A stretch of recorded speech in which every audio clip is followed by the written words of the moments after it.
Nako, breaking news! Ito nga pong pagkakaimbestiga kay Senator Dante Marcoleta tungkol sa SOSE na binasura ng COMELEC, naging ugong-ugong po ngayon sa social media at napakarami pong patikos ang nangyari. Nagsilabasan yung mga galit kay Senator Dante Marcoleta, no?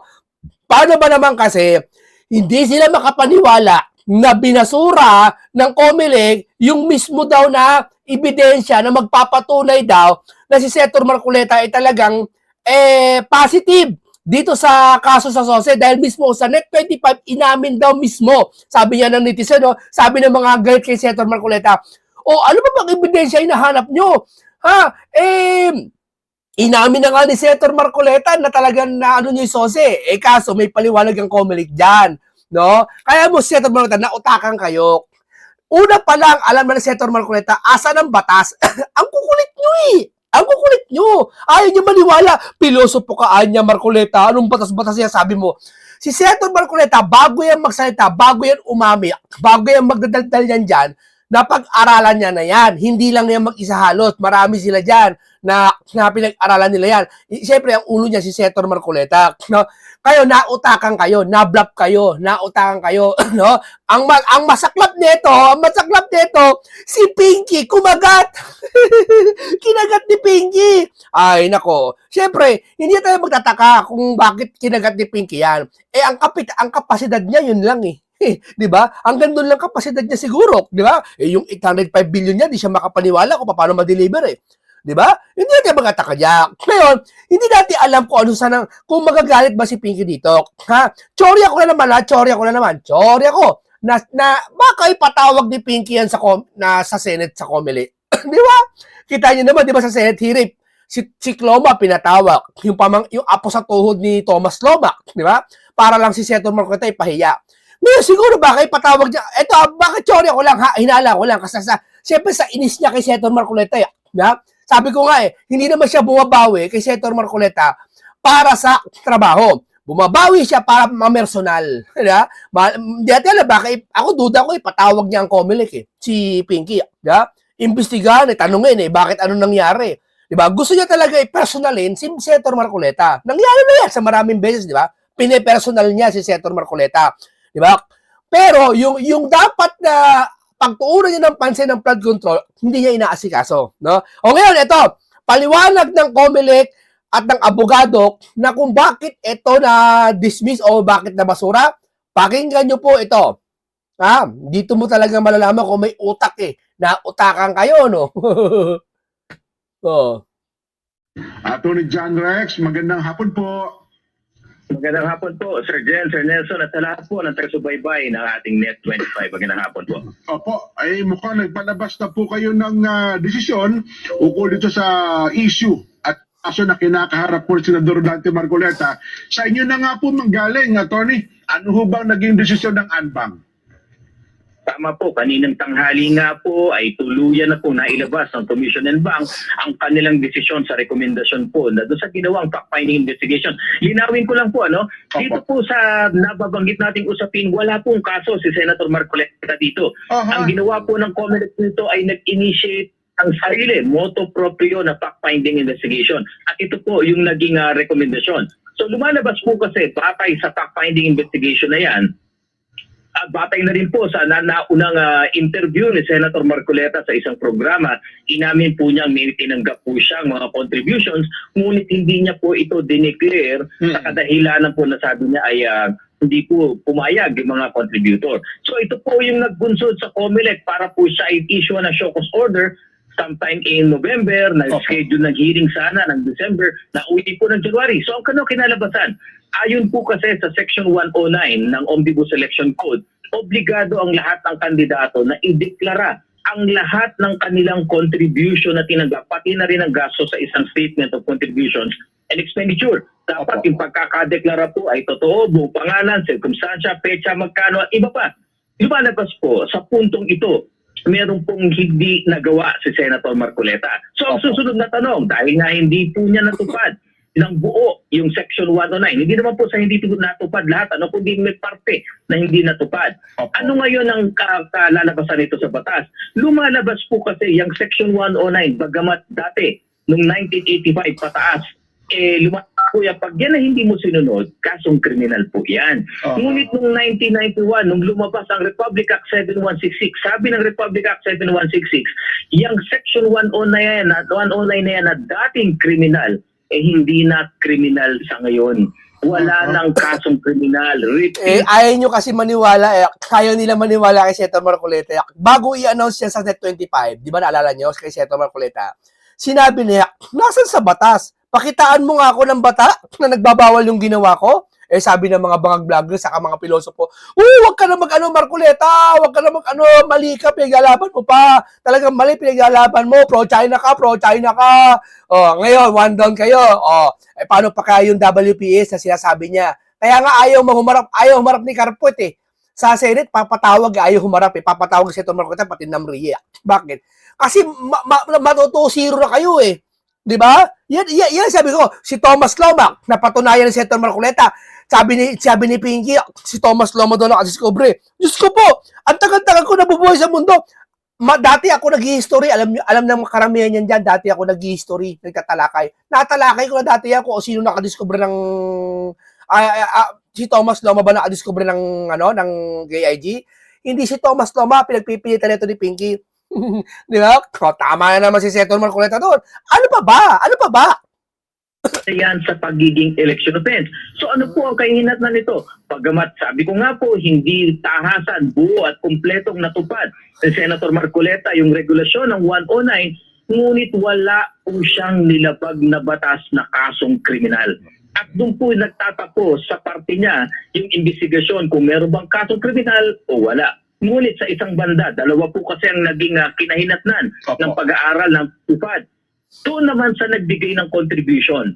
Malinaw din po kasi sa Omnibus Election Code, sa Section 98 naman, lahat ng mag-aambag, magbibigay, magdodonate, magko-contribute sa kandidato, ay dapat mag-report din sa COMELEC ng anumang uring halaga, petsa, detalye, pangalan, pati address niya, di ba pa? Sa pagkakataon pong ito, hindi sumunod yung 3 tao na nag-donate ng almost 75 million pesos kay Senator Marcoleta. Next question, napatunayan na natin na hindi nila sinunod, hindi nila tinupad, wala pong report Ano ang mangyayari? Malinaw po sa ating umiiral na batas na nananatiling kasong kriminal, nananatiling election offense, itong parte ng obligasyon na to ng mga contributor o donor. At dahil po dyan sa ikalawang bahagi ng rekomendasyon, inuutusan po ang TIFAD na pagsampa ng kaso sa COMELEC Law Department laban dun sa 3 contributor ni Senator Marcoleta na hindi nagdeklara. So yan po ang kinalabasan ng ating resolusyon. Ayun. So sa part ni Senador Marcoleta, wala pong election offense na nagawa siya. Wala po. Dahil malinaw po 71 Republic Act. Ang sakit sa tenga, Pinky. Diyos ko po, baka ipatawag. Hindi, duda ko talaga. Ito, duda ko lang to. Sorry ko lang Baka ipatawag niya talaga si COMELEC, ni Pinky. Sa kaparanoida niya na hindi niya maakalain na mababasura to. Kasi sigurado na Ang dami nagsalita na sigurado si Marcoleta nito, swak na swak dito. Di ba sabi niya, siya ba nagsabi ng shoot sa balde? Di ba siya nagsabi noon? O ikaw, shoot sa banga. 7166, hindi na kasong kriminal ang hindi pagkakatupad sa Section 109 ng Omnibus Election Code. So yun bang tatlo ay lumalabas na sila po yung nag-contribute? Ganun po ba ibig sabihin? Tama po kayo, yung nagbigay po ng almost 75 million pesos. Sila po ngayon ay may kakaharapin sa COMELEC Law Department dahil po magsasampa ng complaint yung aming TIFAD. Huwag naman din po sila mag-alala kasi meron pong due process. Ito po yung preliminary investigation parang fiscal. Pwede po sila magsumiti ng kanilang tugon, ng kanilang sagot, pati ng kanilang ebidensya. Pero sa usaping ito, halimbawa kasi di ba yung SOSE, alam ko, parang pwedeng itama, kung nagkamali. May amends. Ito ba, na-late ho kami. Hindi namin naipasa, hindi kami. Pwede bang parang late ang kanilang pag-sumite ng mga dokumentong dapat nilang kailangan patungkol sa 3? Hindi naman po. Sir Jen at Sir Nelson, hindi naman po siguro maituturing na late, ngunit yung correction, yung pagtatama ay obligasyon po yan, nananatiling obligasyon po yan. So pwede pong maitama po yan. Nelson? Yan ang may deadline yata yun parang 6 months lang after elections? May deadline po ba yun, Ano attorney? po? Opo, wala naman pong hard and fast rule na kailangan sa loob ng 6 na buwan. In fact, kung titignan nga po natin yung umiiral ng mga panuntunan, dapat yan not later than 30 days after the elections, kumpleto na, wala nang pagbabago. Ngunit wala rin naman pong nagsasabi na hindi maaring i-correct pagtatama tungkol sa nauna ng isumiti po dito. Ibig sabihin, tama ang ginawa ni Senator Marcoleta at binabalaan na sila. Di ba? Nautakan sila ngayon ni Senator Marcoleta. Ano yan pain ni Senator Marcoleta sa kanila para mapahiya sila bandang huli. Parang ganyan lang yan Pag ba, alam ko na na may ganong klaseng walang batas pala. Sasabihin ko, magpapakunwari ako na hindi ko alam kunwari para mapahiya yung mga basher ko, mapahiya yung mga ugok-ugok. At eto masama, sabi ko nga, kinagat ni Pinky. Ang dami-dami mo kakagatin yung pain pa. Ayun. So yun pala ang malinaw. Ano? Sa bagay, yung SALN, pwede nga daw i-amend yan Oo. Sabi ng Supreme Court noon Oo. Pero ito po ba, attorney, ay... kasi ang tingin nila dito, parang bagong panuntunan nito. Parang gumawa kayo ng bagong guidelines sa SOSE, attorney. Anong masasabi po ninyo?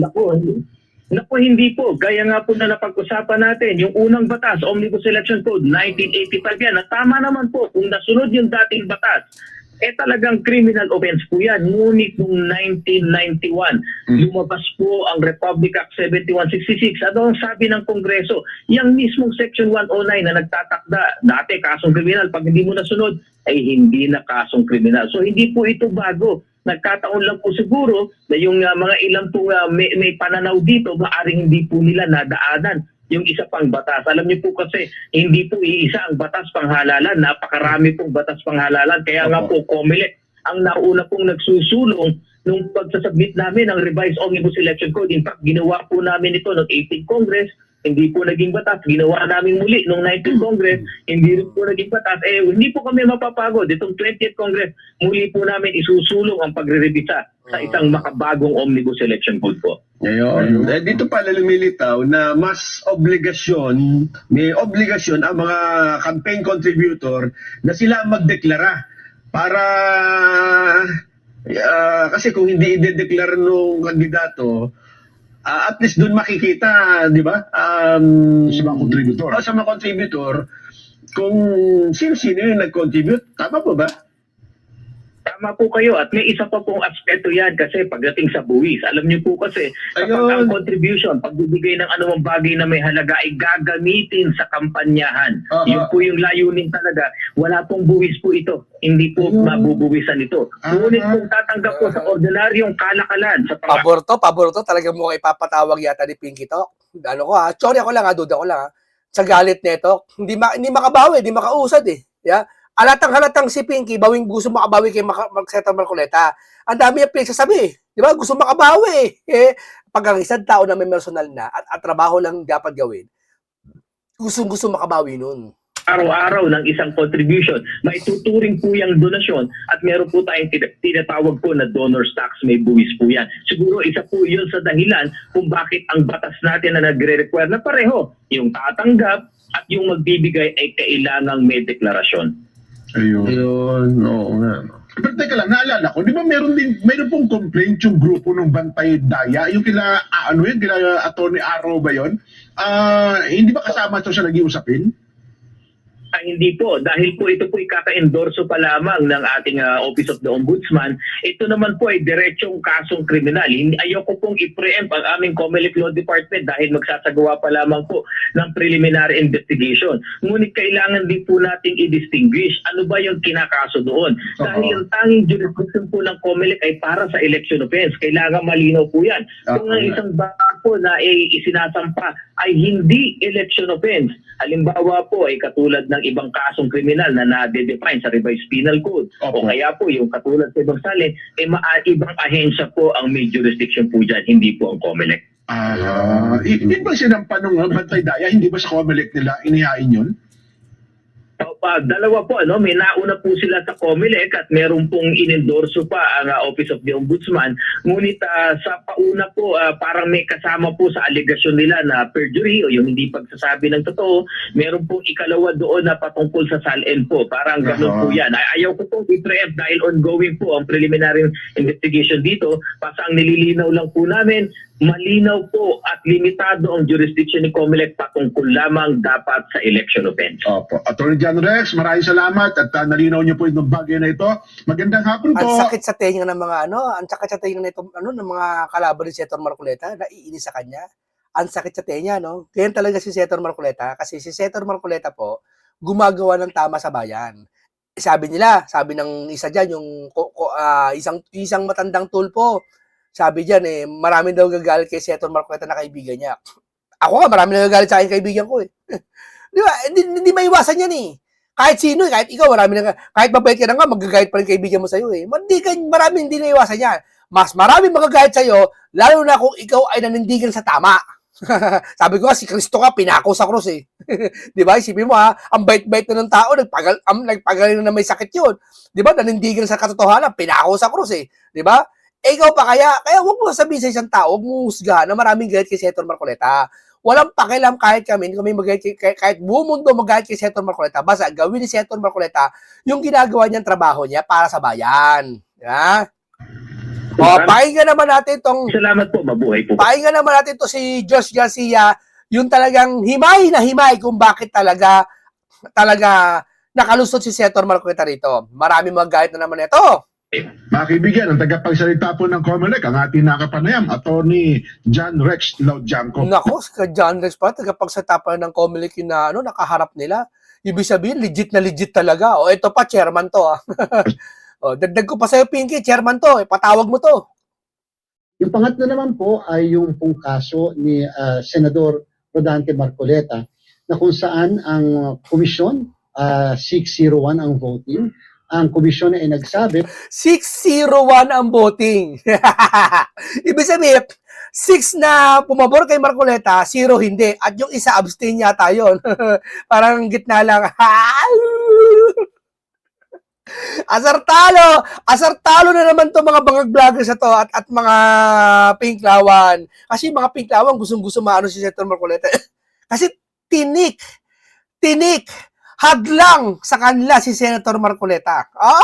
Hadlang sa napakaraming dahilan, hindi lang sa politika, 'di ba, kundi sa katwiran. Hadlang sa kanila si Senator Rodante Marcoleta, 'di ba? Ito may mga pinklawan tahimik sa flood control, 'di ba? Si Senator Marcoleta maingay sa flood control kasi gusto ni Senator Marcoleta panagutin ang totoong mastermind. Ang gusto ng pinklawan, alam nila mastermind kung sino mastermind ng pinklawan, pero ayaw nilang panagutin kasi pag pinanagot nila yung mastermind, mawawalan sila ng boto sa 2028 yung mga loyalista hindi boboto sa kanila. Sino ba naman pag sinabi nila ang mastermind ay si ganito? Hindi na sila iboboto ng mga loyalista. Yun yung hinahanap nila yung boto eh. Kumbaga, namamalimos sila ng boto. Nagtatago sila sa salitang mahal namin taong bayan. Pero huwag kayong maniniwala, huwag kayong papalinlang. Hindi naman lahat ng pinklawang ganun. Hindi naman.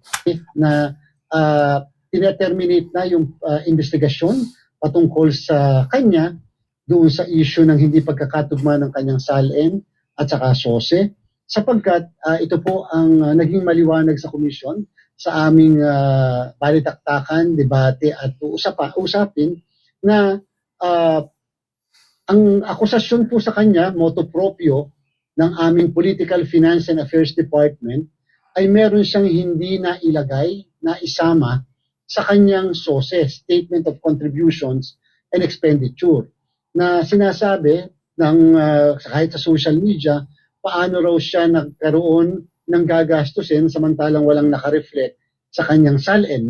May ganon. Anong pakialam nyo? Anong pakialam nyo? Hindi makapaniwala mga bugok. So, yan ay inalam mabuti ng aming Political Finance and Affairs Department. Nung po siya ay sumagot, ang kanya pong contention ay meron nagbigay sa kanya na 3 donors at yung 3 donors na ito. Ano yung donor na binunyag ni sino yan? Malamang alam ni ni George Garcia yan, hindi nila sinabi. Hindi nila sinabi tingin ko. Ay nagbigay daw sa panahon naman na siya ay hindi pa kandidato. Nagbigay daw sila Baka magugulat kayo kung sino donor niyan eh. sa panahon na nag-file siya ng kanyang candidacy, pero bago sumapit yung unang araw ng campaign period, na at that time, ng 2028 ay February 11, 2025 ay February 11, 2025. Samantalang nagbigay daw sila on or before the end of December 2024. Sabi po niya, sa desisyon ng Korte Suprema sa kaso ng Piñera versus Comelec, ay hindi pa kandidatong ganap ang isang nag-file ng Certificate of Candidacy dahil mas maaga talaga ang filing sa isang automated election, pero kandidato lamang sa unang araw ng campaign period. Yan ay 90 araw sa national position. Ibig sabihin, hindi pa pala kandidato si Senator Marcoleta noon na pang senador. Hindi pa siya nagpa-file. Nakatanggap na siya ng donasyon. At yun na ipinagtapat niya yata sa 25. Yung donasyon na yun, hindi natin alam kung ba pwede mong panggastos yun, pang hotel mo, pang tarpaulin mo, pang luho mo, pang ibang bansa mo. Basta syempre, pag nanalo ka, huwag mo kami kalimutan. Ano ibig sabihin na huwag kalimutan? Yung halimbawa, yung suporta na gusto nila, halimbawa, simpleng pabor. Hindi naman sobrang pabor na, gusto namin, may protection kami. Kasi ibang pabor, ito, yung ibang pabor sa mga politiko, mayor ka, mayor, ako negosyante, bibigyan kita 20 million, pantakbo mo sa bilang mayor, pag nanalo ka, sagot mo business ko ganun, masama yun. Halimbawa, nanalo ako mayor, tapos may utang na loob ako dun sa nagbinigay sa akin ng pera, ng mayama. Yung business niya, hindi ko na minsan sisingilin eh. Ang tax niya sa business niya nasa per year, 1 million. Ang laki ng company niya, 1 million tax niya binabayaran eh. Dahil siya na kanya, nanalo ako eh. At nag-donate siya ng maraming pera. Gagawin ko sa kanya, sige, boss, total, nanalo naman ako sa eleksyon eh. At isa sa mga dahilan, ba't nanalo ako dahil sa'yo eh. Huwag ka na magbayad ng tax. Masama yun. Yun ang ginagawa ng karamihan eh. Pakukurakot ng simple yun. Imbis na isipin mo, yung company, imbis na magbayad ng 1 million tax papunta sa gobyerno, pupunta sa bulsa mo. Di ba? Kasi hindi mo na pinagbayad. Kasi may utang na loob ka. Hindi ganoon ang pabor ni Senator Marcoleta.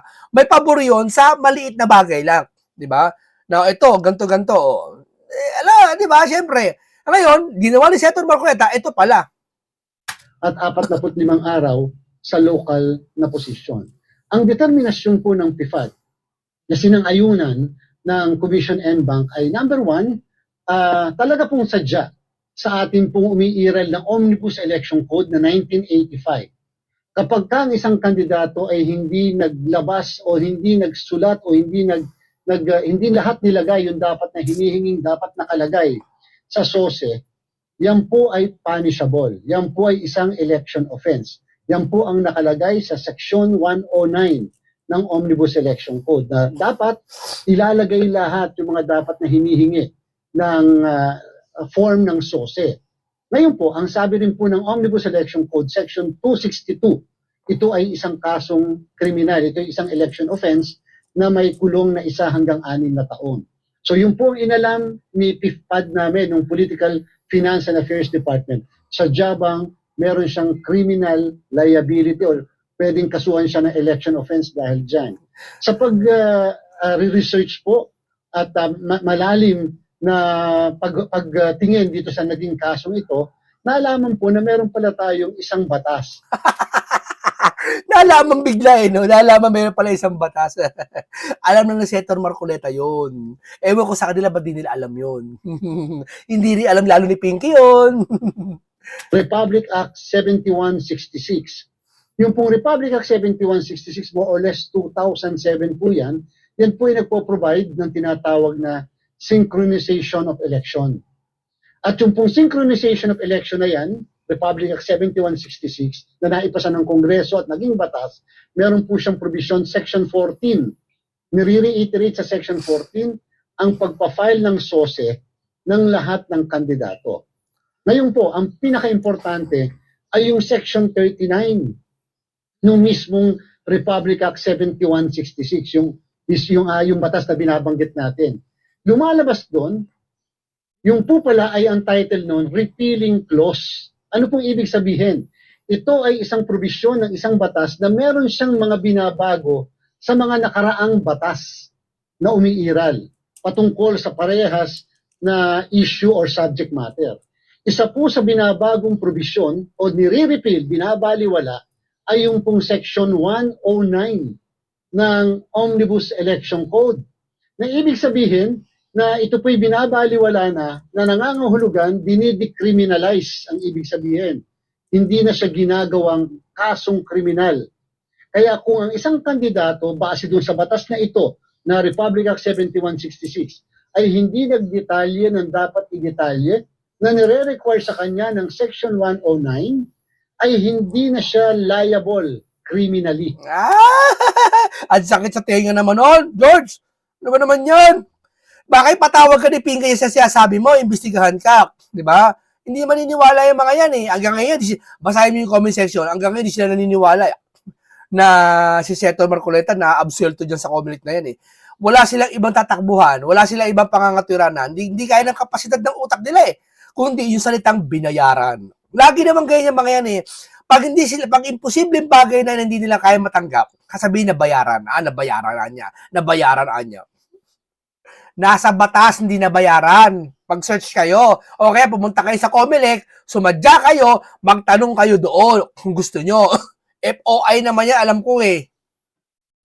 Maaaring may liability civil, yung kalimitan ng civil, yung mga pagbabayad ng fine, o kaya pwedeng ideklara na hindi as if hindi nag-file ng SOSE. Pero sa ating pong batas, kapag hindi ka lang nag-file ng SOSE, hindi po ito kasong kriminal, ito po ay administrative at pwede lang pagbayarin ng depende sa 5,000, minsan 20,000, depende sa posisyon ng mismong involved.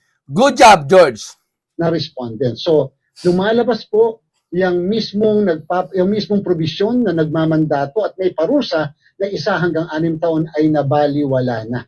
Yan po ngayon ay hindi na kasong kriminal. Ngayon po, sabi rin po ng halos lahat ng miyembro ng komisyon ay yung pong 3 na nagbigay ng donasyon ay dapat kasuhan sa Law Department ng Comelec ng kasong criminal or election offense. Dili mo, nagbigay ka ng donasyon, kakasuhan ka pa. Ang titindi ng batas ng Pilipinas, no? No? Ang tindi, no? Walang pinagkaibahan doon na yung truck, nakahinto na stoplight, binangga ka ng sasakyan, ikaw pa may kaso, ikaw pa makukulong. Di ba? Parang ganun eh, di ba? Parang yun ang ano eh.